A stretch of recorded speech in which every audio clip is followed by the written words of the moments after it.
La República de Roma ya no existe. Tras la escalada de violencia para hacerse con el poder, Julio César es asesinado por los aristócratas. Pretenden mantener al Senado como autoridad política de Roma, pero la tentativa fracasa. La era de los emperadores comienza con César Augusto. Siglo I a.C. Bajo la soberanía del nuevo emperador, el Imperio Romano trata de expandirse y pone rumbo a las tierras que hay más allá del Rin. Pero la última conquista finaliza de un modo trágicamente violento. Las tribus germánicas se oponen al yugo imperial y se enfrentan a la autoridad romana. Frustran las ambiciones imperiales, reescriben la historia y desafían al imperio.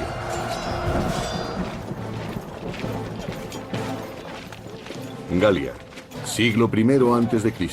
Roma pretende dominar el mundo. Alentados por un crecimiento sin precedentes, los líderes del imperio creen que los pueblos conquistados no se opondrán a su misión civilizadora. El emperador Augusto consolida su poder tras el asesinato de su tío abuelo, Julio César. Roma se alza y extiende por todo el mundo conocido. Augusto fue un pariente de Julio César que se convirtió en el primer emperador romano. Él salvó la República. Sus métodos hubieran sido impensables para Julio César. Fue el principio del apogeo de Roma. Sus fronteras se expandían rápidamente gracias a las sucesivas victorias militares. Y en Roma se empezaba a creer que el imperio era invencible. Augusto ha triunfado en su tarea: poner los valores democráticos de la antigua república al servicio del poder y el liderazgo del emperador. Augusto salvó la República convirtiéndose en su único dirigente. Y al mismo tiempo convencía al pueblo de que la República seguía siendo lo que siempre había sido: una cooperación entre las personas de los estratos más altos y más bajos de la escala social. Algo que iba en beneficio de todos. Tras 35 años de liderazgo, Augusto considera esta expansión del territorio romano su mayor éxito. Para él, es algo que va más allá de la simple conquista militar. A fin de cuentas, los romanos se consideraban superiores al resto de los pueblos. Los romanos sentían que su misión era civilizar al resto del mundo.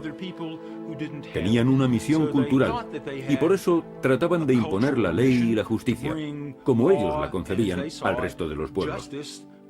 Aquellos a los que llamaban bárbaros. Tras la exitosa anexión de la Galia como provincia romana, el Imperio Romano trata de conquistar las tierras más allá del Rin, lo que se conocería como Germania. Las tribus de más allá del Rin vivían de manera precaria, luchando entre sí en sangrientas guerras fratricidas. Algunas tribus incluso se atrevían a penetrar en territorio romano, algo que el imperio no iba a tolerar. Roma considera que estos pueblos son salvajes e impredecibles, y por tanto, un objetivo a conquistar. Ha habido muchos debates sobre los objetivos de Roma al este del Rin. Quizás el imperio trataba de establecer una nueva provincia entre el Rin y el Elba. O quizás trataban de frenar las incursiones que llegaban de más allá del Rin. Casi todas las opiniones coinciden en que Roma intentaba establecer una nueva provincia. En el año 9 a.C., el emperador Augusto envía al general Tiberio más allá del Rin. La relación entre romanos y germanos es muy conflictiva. Hay gente que quería colaborar con los romanos y gente que aborrecía a los romanos. En aquella época los pueblos germánicos debían enfrentarse a muchos desacuerdos. Eran comunes las luchas por el poder. Tiberio, un destacado militar con importantes contactos, tiene muchas probabilidades de suceder al emperador. En Germania, visita al jefe de la tribu de los queruscos, al que considera un aliado potencial. Los bárbaros se aliaron con los romanos para luchar contra los enemigos comunes de ambos pueblos. Y los romanos querían extender las fronteras de su territorio y su misión civilizadora hacia las regiones del norte. El líder de los queruscos acepta la alianza con Roma. Aunque su pueblo no tenga interés en adoptar el modo de vida del imperio, se benefician de su protección y su prestigio. Tenían mucho que ganar si se aliaban con Roma, sobre todo la élite gobernante.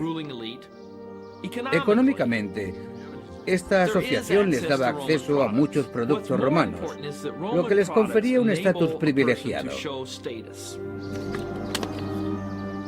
El príncipe germánico es todavía muy joven, pero acabaría convirtiéndose en un astuto conspirador. Fue educado en dos mundos, siguiendo las tradiciones de su pueblo y protegido por la gloria y el poder del imperio. Llegaría a ser un oficial romano y un rey germánico. Su nombre era Arminio.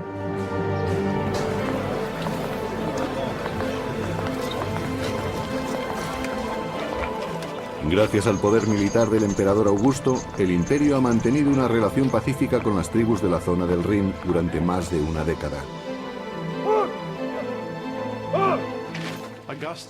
Augusto era un dictador militar que tuvo que luchar sin descanso y logró levantar un imperio que gozó de una envidiable estabilidad durante 2 siglos. Arminio, el joven príncipe germano, acaba de cumplir 20 años y es comandante auxiliar al servicio del imperio. Las tropas auxiliares son un apoyo imprescindible para las 28 legiones oficiales del ejército romano. Augusto debía asegurarse de que se comprendiesen sus objetivos. Eran los mismos de los líderes tradicionales romanos: guiar al imperio en una guerra de conquista. En el año 6 después de Cristo, el general romano Tiberio viaja a Germania. Debe sofocar una violenta revuelta en la provincia romana de Panonia, las actuales Austria y Hungría. Tiberio dirige sus fuerzas contra los insurgentes que se oponen a los impuestos romanos y a su modo de vida. Los romanos intentaron imponer sus costumbres a los bárbaros a un ritmo mayor del que estos pueblos hubieran deseado. Por eso se enfrentaron a ellos. La revuelta dura ya 3 años, y la situación es cada vez más complicada para el ejército romano. El emperador Augusto envía a sus tropas auxiliares. En la lucha, Arminio demuestra que domina las técnicas de combate romanas, distinguiéndose así ante sus superiores romanos.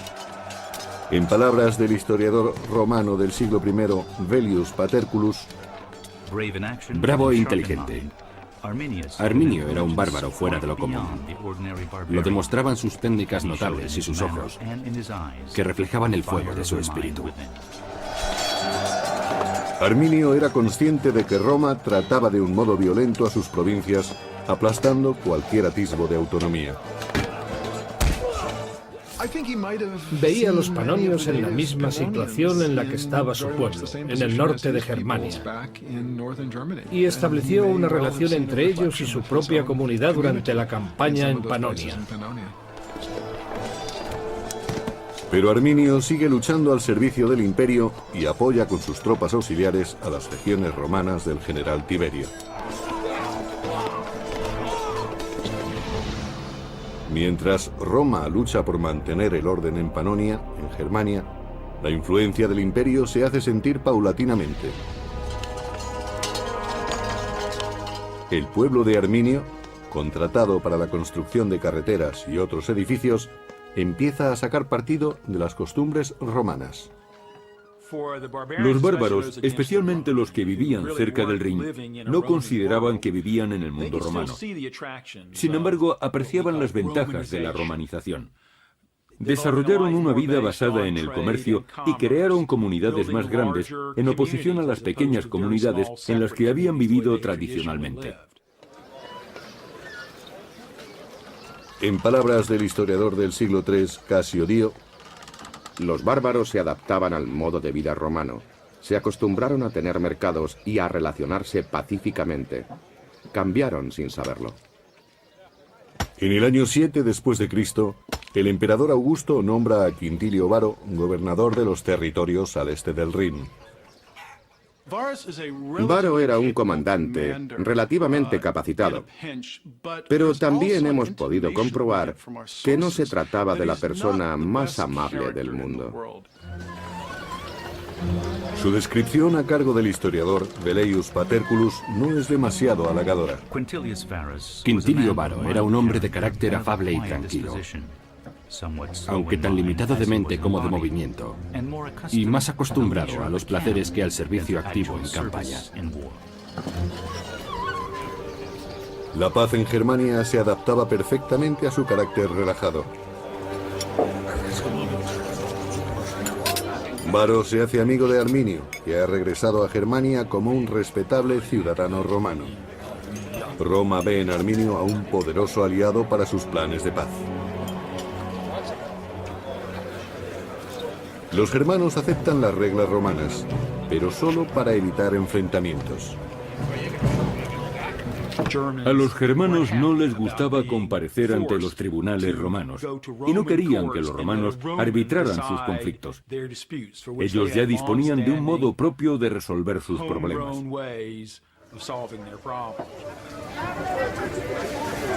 El resentimiento empieza a ser evidente, aunque la situación es pacífica, según Velleius. Los germanos son una raza de embusteros impenitentes. Interponen denuncias ficticias, se provocan unos a otros en peleas y las resuelven según las leyes romanas sin recurrir a las armas. Así muestran que se sienten agradecidos por la justicia romana y que su naturaleza bárbara se está extinguiendo. Varo tenía experiencia como gobernador en pueblos acostumbrados a ser gobernados. Pero eso no tenía nada que ver con las expectativas de los pueblos germanos. La intrusión, de acuerdo con el historiador Casio Dio, empuja a Arminio y a otros jefes a tomar medidas. En lugar de tratarlos como a esclavos de Roma, Varo les exigía impuestos como a las naciones sometidas. Pero ellos no se consideraban una nación sometida y preferían recuperar el modo de vida que habían tenido en el pasado. Los pueblos germánicos de la ribera del Rin decidieron que habían aguantado bastante a Varo y su administración, la imposición del modo de vida romano y sobre todo la justicia romana. Por eso decidieron tenderle una trampa y deshacerse de él. Y nadie se encontraba en mejor situación para ello que Arminio. Durante 3 largos años, el general Tiberio había luchado para sofocar las revueltas en la provincia de Panonia.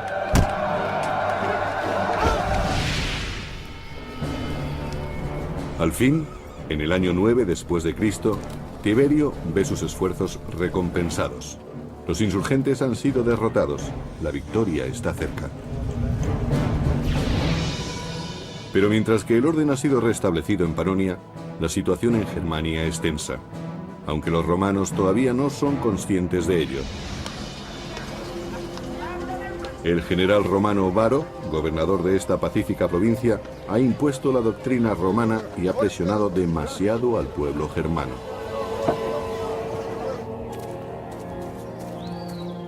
Los germanos, liderados por Arminio, se han cansado de pagar los impuestos romanos y de ser esclavos en su propia tierra. Por eso rechazan el servilismo a Roma y se levantan en armas contra el ejército más poderoso del mundo.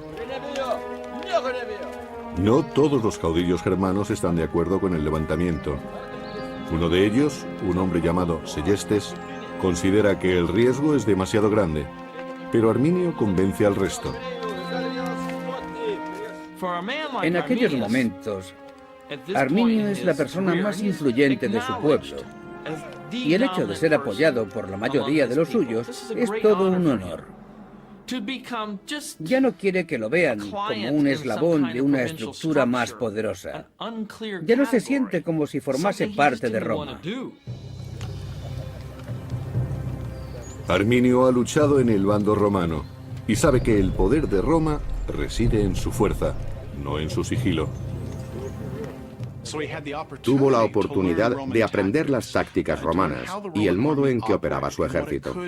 Conocía todas las ventajas y también sus puntos débiles. Arminio conoce las técnicas del Imperio Romano. Sabe que los romanos subestiman a los germanos y decide seguir manteniendo una relación cordial con el general Varo. Según Velleius Paterculus, Arminio se sirvió de la negligencia del general Varo para traicionarlo. Sabía que no hay hombre más fácil de vencer que el que no teme nada. Normalmente el origen del desastre es la sensación de seguridad. Parte del problema era la confianza de Roma en sí misma y en que podía derrotar a cualquiera. No esperaban que nadie en las regiones del norte contase con una defensa eficaz contra su ejército. si los germanos quieren atacar, deben hacerlo pronto. Sus enemigos han sido diezmados en otras batallas y no albergan ninguna sospecha. Los germanos montan su trampa en el espeso bosque de Teutoburgo, en el noroeste de la actual Alemania. Seguramente Arminio necesitó varias semanas y varios cientos de hombres para llevar a cabo su plan. Levantó una empalizada de 1 metro de alto y 3 de ancho, la cubrió de picas y después la camufló. Para el general romano Varo y para sus tropas, las legiones 17ª, 18ª y 19ª, las cosas siguen su curso natural. Ignoran el peligro y se dirigen a los campamentos del oeste, como en cada cambio de estación. Según el cronista del siglo III, Casio Dio, llevan carretas y bestias de carga como en tiempos de paz. Y también les acompañan muchas mujeres y sirvientes.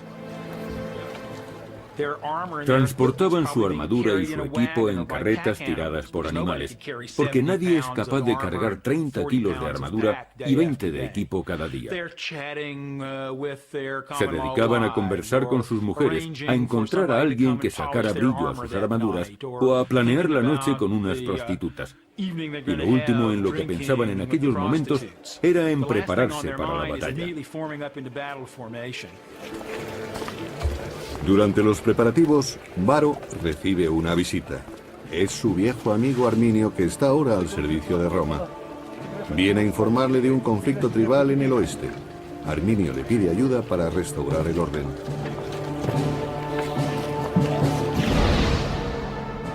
El supuesto levantamiento se ha producido en una zona poco conocida, llamada Calcrise, cerca del fuerte romano de Halter. Es el destino de las tropas de Varo.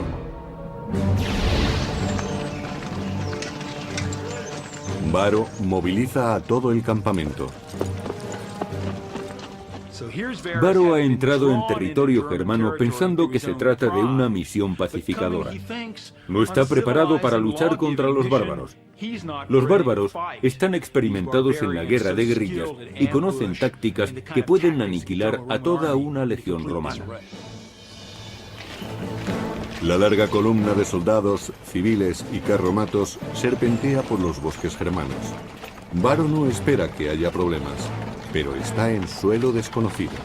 Por eso se muestra prudente y dirige su comitiva con cautela. En algunas excavaciones arqueológicas se han encontrado cencerros que se rellenaban por dentro. Así conseguían silenciarlos. Con los cencerros silenciados, la columna prosigue su marcha. Las tropas van en cabeza y nadie sospecha que avanzan directos hacia una trampa. El caudillo germano Seyestes sigue sin confiar en el plan y trata de prevenir a Varo de la traición de Arminio, pero solo consigue ser apartado.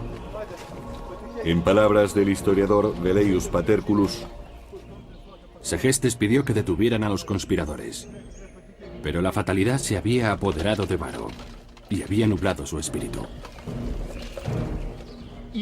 Algunos bárbaros desconfiaron de Arminio y trataron de aconsejar a Varo.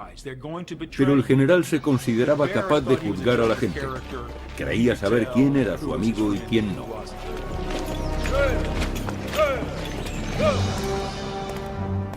Varo conduce sus tropas hacia una trampa. Y el general Tiberio regresa a Roma después de haber vencido en Panonia. El emperador Augusto ve la victoria de Tiberio como una prueba irrefutable del poder del imperio. Roma es invulnerable.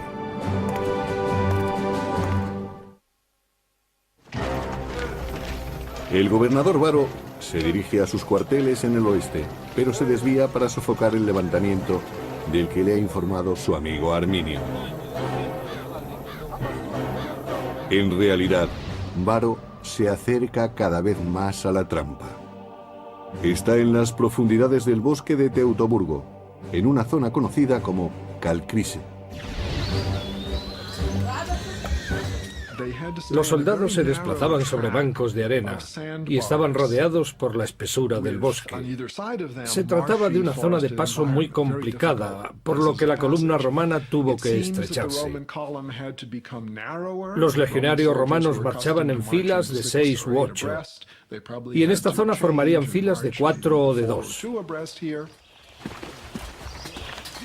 Además, los soldados se veían entorpecidos por la presencia de sus familias y de las bestias de carga que los acompañaban. Cada vez les costaba más avanzar. Los caminos estaban encharcados o cubiertos de barro y lodo, y además estaban cerca de las rías, por lo que encontraban muchos barrancos a su paso. Era muy peligroso. Esa era la ruta por la que se desplazaban los soldados de Varo. La peor ruta que podría haber escogido.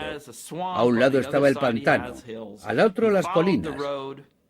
Para los romanos era muy complicado cargar con sus armaduras por ese camino. Les resultaba demasiado pesada. Los germanos habían conducido a los romanos a la trampa perfecta. Era difícil avanzar e imposible retroceder. Arminio sabía que Varo estaba en sus manos. El general romano no tenía posibilidad de escapar.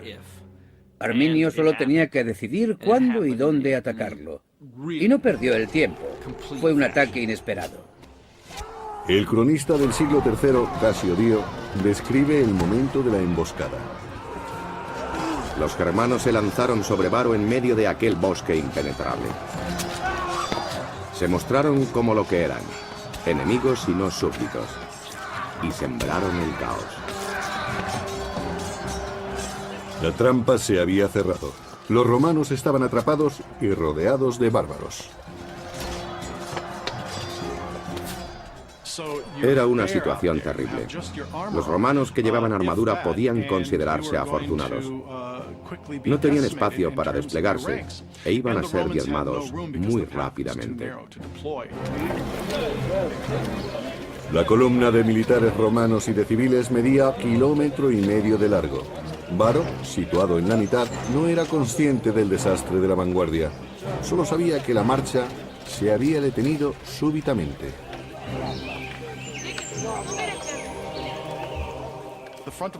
La vanguardia de la columna iba a ser la primera en caer, y no les era posible comunicarse con la retaguardia en esas condiciones. El ejército romano estaba en una situación muy vulnerable. Realmente corrían un gran peligro. Cuando Varo fue informado del ataque, ya era tarde. No había tiempo de prepararse ni de escapar. La sucesión exacta de los acontecimientos sigue siendo un misterio. Creo que en esta batalla el desenlace estaba decidido menos de una hora después. Pero las escaramuzas pudieron continuar durante el resto de la tarde. Los legionarios tuvieron que asumir lo inevitable. Debió de ser un golpe muy duro para los romanos. Eran el imperio, el ejército más poderoso, como los Estados Unidos actualmente. Cada vez había más bajas entre los romanos y, según Casio Dio, empezaron a llegar más germanos. Las fuerzas del enemigo aumentaron. Los germanos que dudaron en un principio se unían ahora con la promesa del saqueo. Y quedaba la peor deshonra. 2 de las legiones perdieron sus estandartes de águila a mano de los bárbaros. El águila era un símbolo religioso para los legionarios. Era literalmente el espíritu religioso, algo que les protegía y les guiaba a la victoria. Si perdían el águila en combate, o si era apresada por el enemigo, los romanos se sentían como si les hubieran robado el espíritu. Y sin espíritu la derrota era segura, pero mucho peor que la derrota era la deshonra. Y no había nada más deshonroso que dejar que el símbolo del espíritu del soldado cayera en manos enemigas. Era lo peor que podía ocurrirles.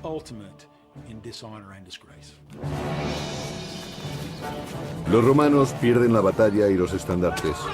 Como general, Varo sabe lo que le resta por hacer. Varo había sido engañado por los bárbaros. Sabía que era el único responsable. Había dirigido a un ejército y no había sido precavido.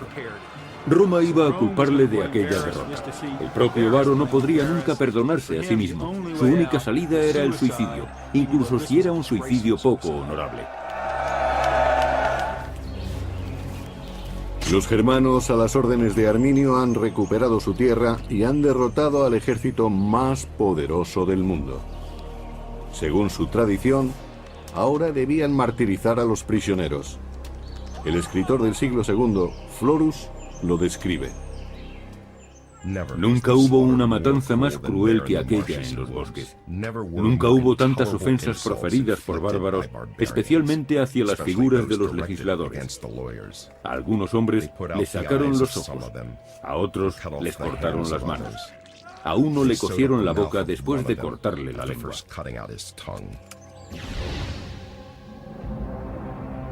Mientras Germania celebra su victoria sobre Varo, el general Tiberio se dirige a Roma después de su triunfo en Panonia.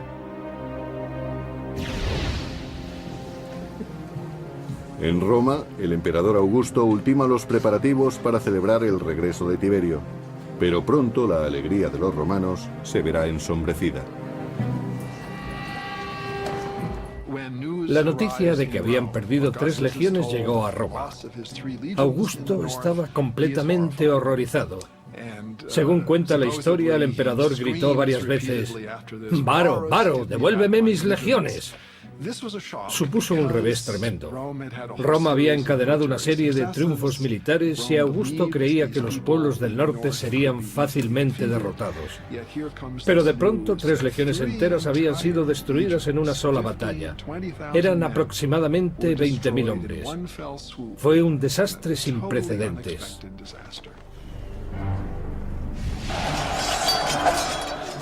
Y ahora que los queruscos y otras tribus bárbaras habían escapado a su control, ¿qué les impedía asolar Roma?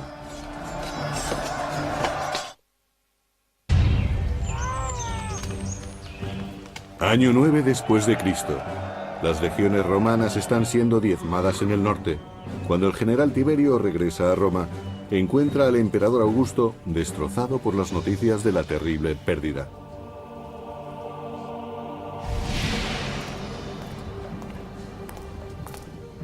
Los bárbaros de más allá del Rin han acabado con 3 legiones dirigidas por el general Varo. El desastre de Varo frustró los planes de Augusto. Ahora resultaba mucho más complicado expandir la frontera norte del Imperio Romano. Ahora siempre tendrían que enfrentarse con feroces pueblos en sus fronteras. En cualquier momento, las tribus podrían adentrarse en su territorio para atacar. Ha sido un golpe muy duro para Roma y no puede quedar impune. Arminio había asestado un duro golpe a la moral del imperio y, por tanto, el orgullo y el honor de Roma debían ser vengados. Habían perdido cerca de 20.000 hombres de una fuerza de legionarios compuesta de 150.000. Sería como si el ejército de Estados Unidos perdiese a 60.000 de sus 600.000 hombres. Si perdiesen al 10% de sus efectivos, saldría en la portada de todos los periódicos. Para restaurar el prestigio de Roma, el general Tiberio moviliza a sus tropas. Tiberio se desplaza con 8 legiones y tropas auxiliares para reforzar la frontera del Rin y la Galia. Roma parece a salvo por el momento. Los germanos siguen en la frontera, pero los romanos han aprendido lo astutos que pueden ser sus enemigos y permanecen vigilantes incluso en su territorio. Hay guardias apostados en todas las esquinas de Roma. Fue muy duro para Roma, como ciudad y como sociedad, comprobar que aquellos pueblos del norte eran capaces de asestar un golpe así a su ejército. César, Tácito y muchos otros dirigentes los habían considerado militarmente inferiores.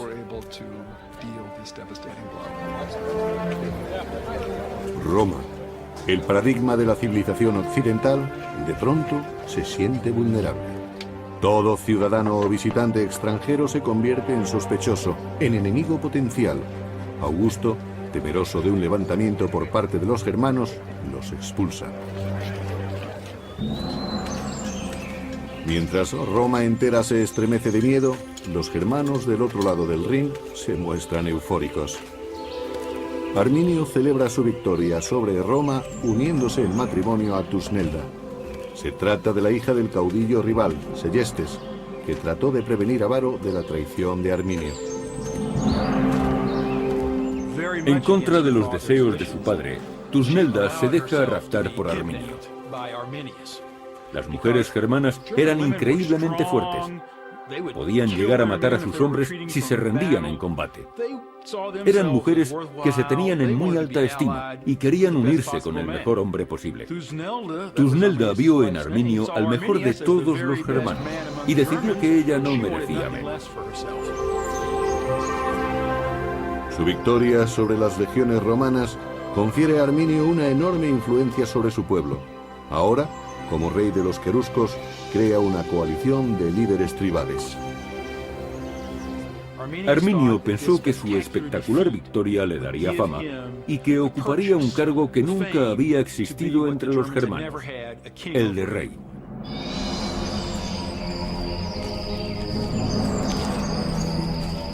El lugar de la masacre se convirtió en un lugar sagrado. Se mantuvo intacto para conmemorar la victoria y rendir culto a los dioses germanos. Los germanos practicaban su culto en el campo. Erigían imágenes y tótems de animales en el bosque.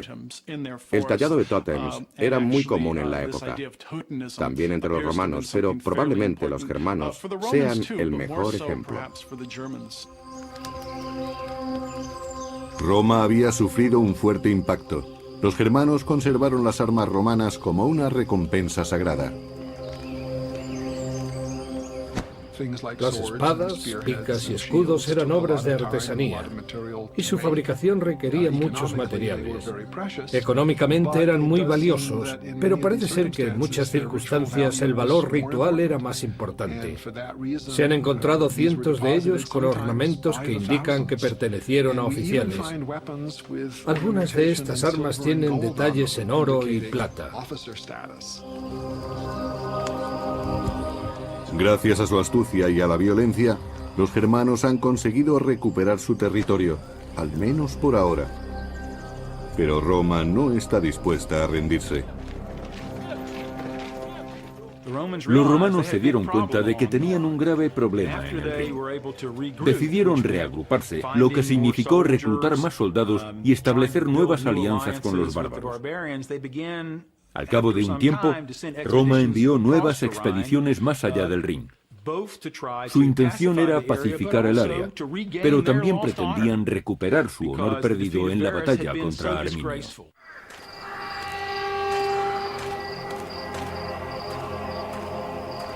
Era preciso que la situación cambiase. El Imperio Romano necesitaba recuperar su autoestima. Año 13 después de Cristo. 4 años después de la masacre, el emperador Augusto manda a Germánico, general de las tropas romanas, a luchar contra Arminio y los bárbaros queruscos.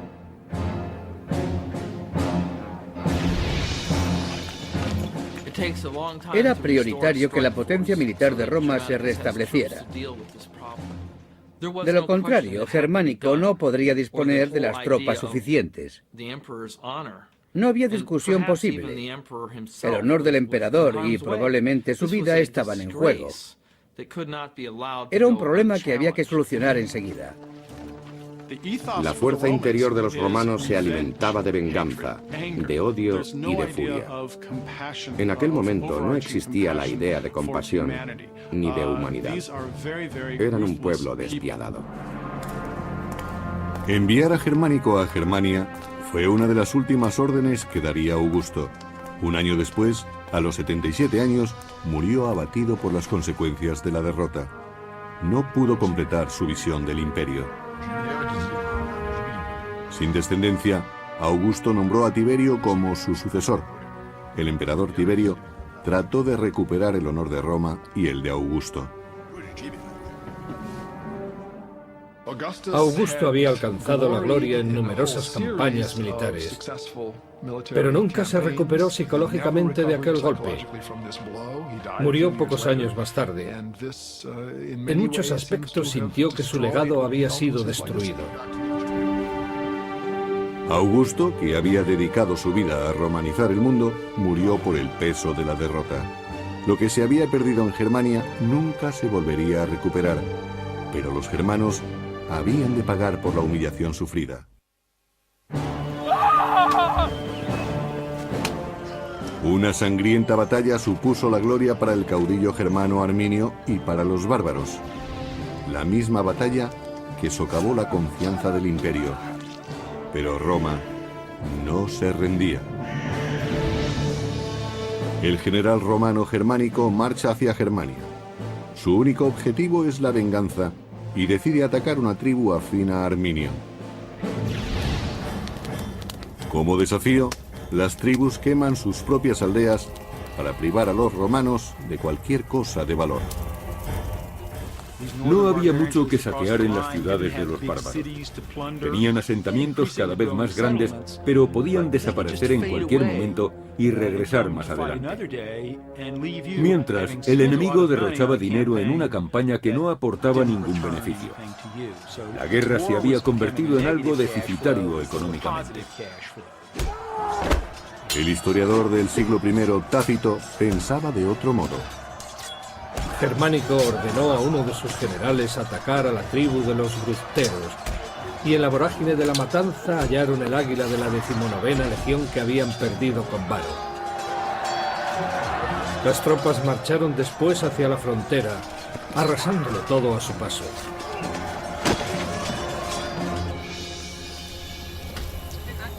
En esta campaña, los romanos liberan a Seyestes, el caudillo encarcelado por Arminio.